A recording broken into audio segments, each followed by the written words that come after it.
So, Batwoman episode 11 dropped, and I had wondered what they were going to be doing with it, because of course, at the end of episode 10, we had Batwoman come out as a lesbian, right?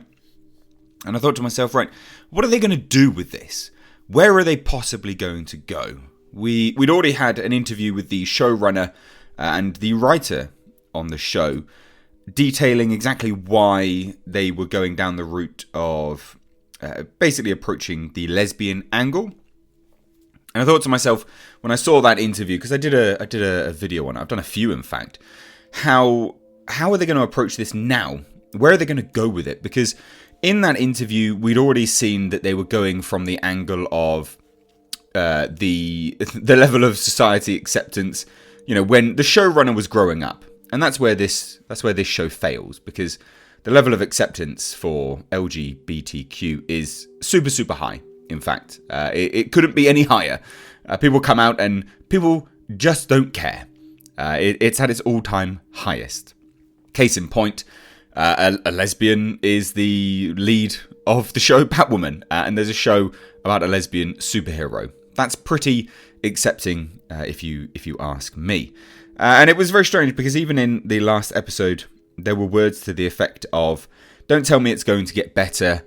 I know I'm just going to have to hide my girlfriends in the future and accept the fact that a ancillary character will represent me on screen." Which is just mind-numbingly wrong. You know, read the room, for God's sake.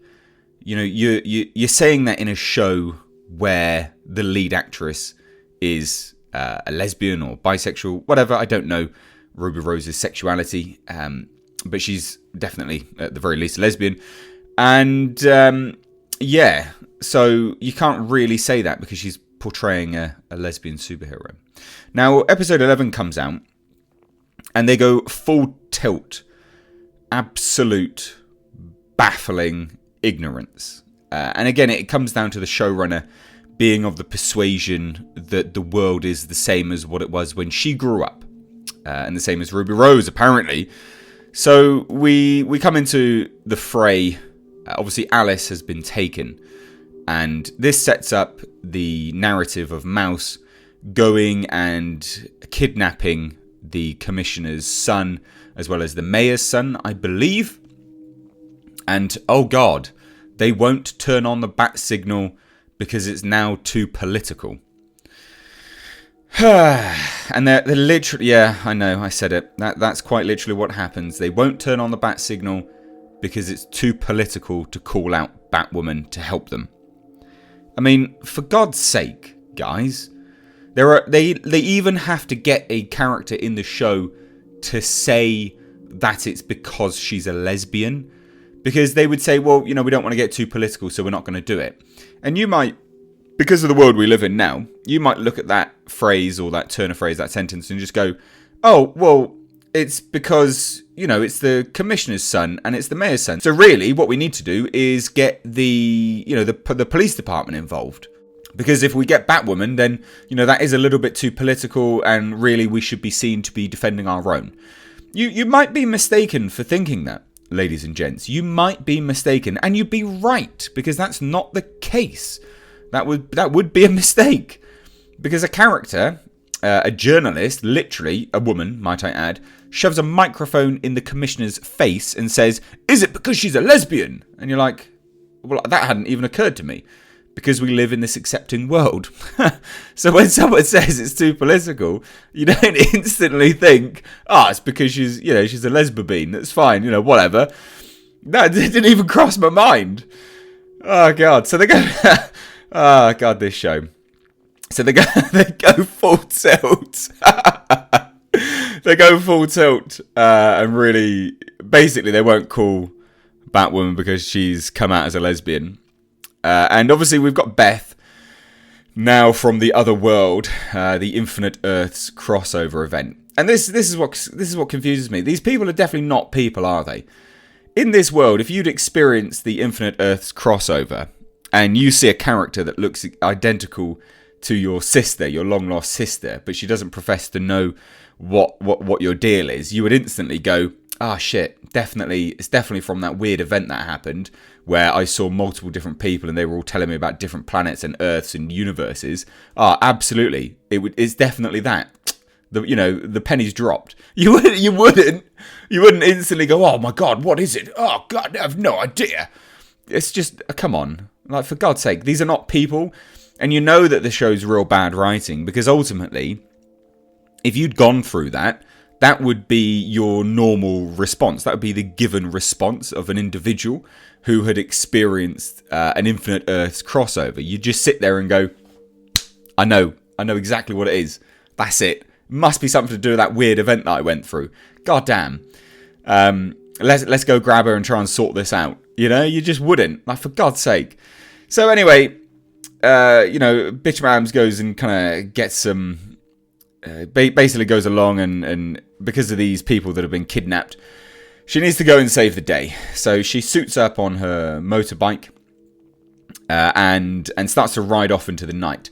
I might add that those sound effects for that motorbike are atrocious. Like, she's not going fast, right? She's bobbing and weaving through traffic and taking corners, but she's not going that fast. And good God, you would be mistaken. If you just heard it, you'd be mistaken for thinking she's on a racetrack. I kid you not. The upshifts and downshifts going around corners, it's just... no. It's unbelievable. And I know a lot of people won't pick up on that because they're not mechanically minded or, motor minded. But for someone that is, it's laughably bad. It's really, really terrible. And she takes a corner, and I kid you not, ladies and gentlemen. Oh, good God. She gets hit side on by a truck. Yes, she gets hit side on by a truck going full pelt, enough to fling her from the car and send her a couple 100 meters down the street. I